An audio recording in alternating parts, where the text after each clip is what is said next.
What's going on, guys? Thought we would do a quick little walkthrough on the Mopar trailer hitch install. So first, we're going to take out these two 10mm bolts that hold the bumper bracket on.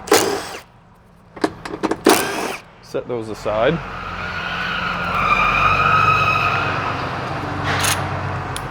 And next, we're going to pull out the two 18mm bolts that also go into that bumper bracket.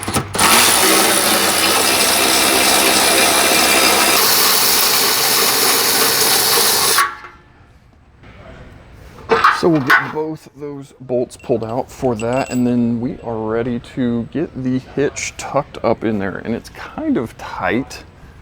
Get it wedged up past the bracket. But once you get it pulled out enough, you can get it tucked up in there. And then you will get the bolts back through. Now this is the plastic bumper, not the metal bumper option. The metal bumper is a little bit tighter getting that hitch wedged up in there.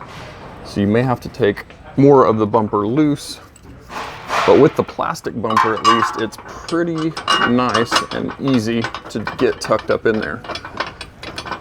So we will get these 4 bolts in and snug down, and then we'll do a final torque on them.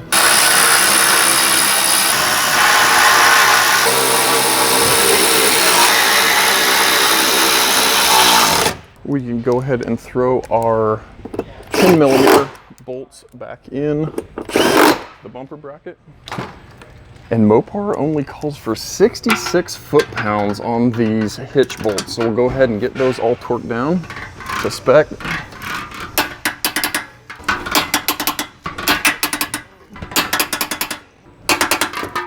And just like that, guys, you've got the factory Mopar accessory trailer hitch. Kind of nice because it tucks up really high and it doesn't hang out any further like some of the aftermarket hitches, and goes on like the factory option would.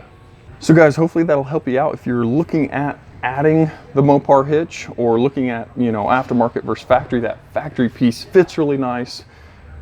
The factory paint matches the frame. It just looks like it should since it is factory. So thanks for watching, and we'll catch you guys next time.